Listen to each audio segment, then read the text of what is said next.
கற்பனை நாடகம் காண தயாரா? நாடகம் இதோ இதோ இதோ.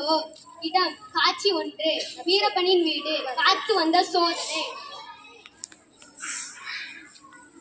காத்து வாங்கலையா காத்து, அம்மா காத்து வாங்கலையா காத்து. என்கிட்ட ரோசாப்பு மனம் வீசும் காஷ்மீர் காத்து இருக்கு. குழு குழுன்னு இருக்கும் இமயமலை காத்து இருக்கு. முண்டி அடிக்கும் மும்பை காத்து இருக்கு. டெல்லி காத்து இருக்கு. சிங்கார சென்னை காத்து இருக்கு.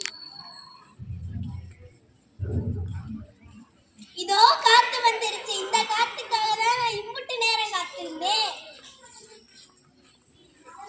ஏன் பேரு வீரப்பன். நான் வீரமா இருக்கணும்னு எங்க ஆத்தா எனக்கு வீரப்பன்னு பேர் வச்சாங்க. ஆனா இப்ப மூச்சு விட காத்து இல்லாம நான் செப்பனா இருக்கேன். பலவலேன்னு பேசிக்கிட்டே இருக்கீங்க. சரி, நான் வேகமா போய் காத்து வாங்க போறேன். போய் ஓடி வாங்க. நம்ம போகலன்னா அம்புட்டு காத்தை இந்த கண்மணி வாங்கிடுவா. காத்துமா காத்து, காத்து எம்புட்டு. அம்மா வள வளன்னு வேற மெசேஜ். இது நேரம் இல்ல. வெட்டு 1 துண்டு 2 சொல்லு. இந்த காத்தோட விலை வெறும் 5000 ரூபாய் மட்டுமே. என்னது 5000 ரூபாயா? நல்ல சுத்தமான காத்துமா. 10 நாள் கேரண்டியும் 5 நாள் வேரண்டி. சும்மா மூக்குல வச்சு எடுத்தீங்கன்னா 1 மாசம் தாங்க. நம்ம தலையெழுத்த பாத்தியா? கார்ல சொகுசா போகணுமா, குளுகுளு ஏசில தூங்கணுமா, இதுக்கு எல்லாம் ஆசைப்பட்டு நச்சு போய் காத்துல கலந்து விட்டாச்சு. ஏசியும் கார் ஆடம்பரம். காத்து நமக்கு அத்தியாவசியம். புரிஞ்சுக்கிட்டீங்களா? புரிஞ்சுக்கிட்டீங்களா?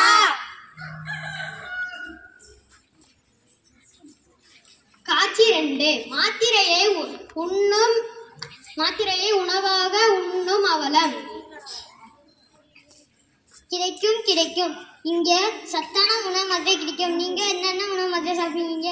இட்லி மாத்திரை, சட்னி மாத்திரை, சாம்பார் மாத்திரை, ஏன் வடை மாத்திரை கூட சாப்பிடுவீங்க. இதெல்லாம் கலந்த ஃபுல் மீல்ஸ் மாத்திரை சாப்பிட்டீங்களா? 1 போட்டா போதும், சும்மா வயிறு கும்முன்னு இருக்கும். ஐயா, எனக்கு 10 மாத்திரை கொடுங்க. ஒரு மாத்திரை விலை, மாத்திரையோட விலை 4000 ரூபாய். என்னது 4000?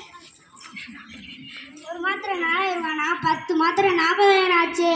அதிக மகசூல் ஆக்கணும்னு விவசாய நிலத்துல பூச்சிக்கொல்லி பண்ண கொட்டுன்னு கொட்டி தோப்பு துறையின்னு எதுவும் விடாம நெய்யிலி அலை நினைச்சாங்க. ஒழுங்கா விவசாயம் பண்ணியிருந்தா எதுக்கு இந்த நிலைமை? சுத்தம் சோர்படும் சுகாதாரம் உணவத்தை காக்கும்னு சும்மா சொன்னாங்க. காட்சி 3. காளையின் வீடு.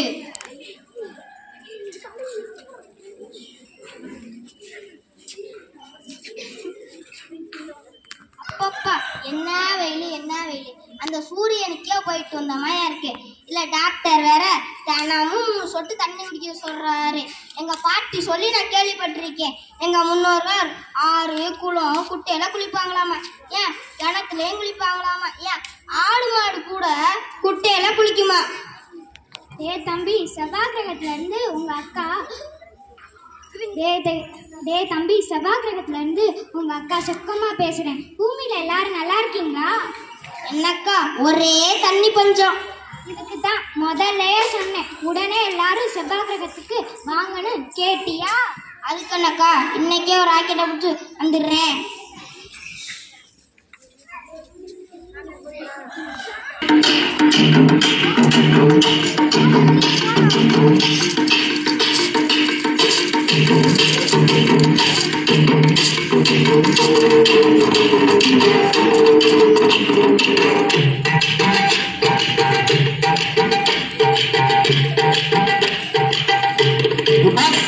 Now very busy. Delhi program again.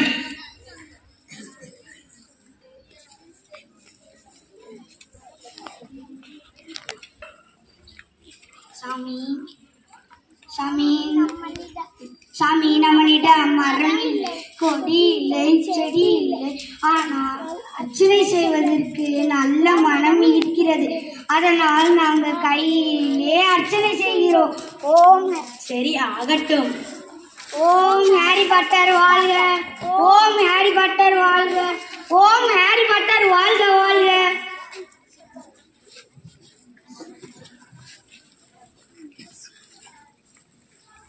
நம்ம ஊருக்கு ஹாரி பாட்டர்னு ஒரு சாமி வந்திருக்கிறாராமே, அவர் சொல்றதெல்லாம் நடக்குதாமே? சரிங்க, வாங்க போவோம். என்னங்க, நம்ம ஊருக்கு ஹாரி பாட்டர் சாமி வந்திருக்காரா? அவர் சொல்றதெல்லாம் நடக்குமா? சரி வா போய் பார்ப்போம்.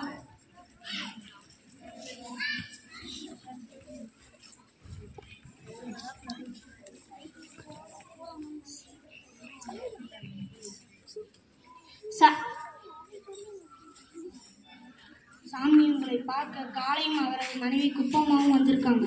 சரி வர சொல்லு. சாமி, நாங்க செவ்வாய் கிரகணத்துக்கு போனோம். கொஞ்சம் நேரங்காலம் எப்படி இருக்கு?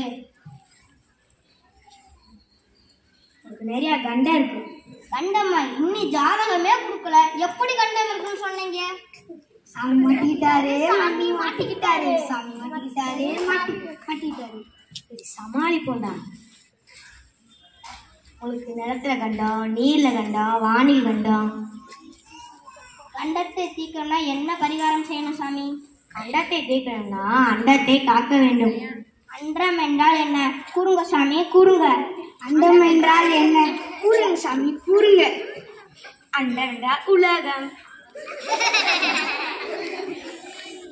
சிஷ்யா, ஒரு விதையை எடுத்துட்டு வா. இதை மண்ணில் ஊன்றி நீர் ஊற்றி பெரிய மரமாக வளர்க்க வேண்டும். தண்ணிக்கு எங்க போக? சாமி, கங்கைக்கே போகலே, இந்த தண்ணியை எங்கிருந்து சுட்டீங்க? அரசியல சாதாரணமாப்பா.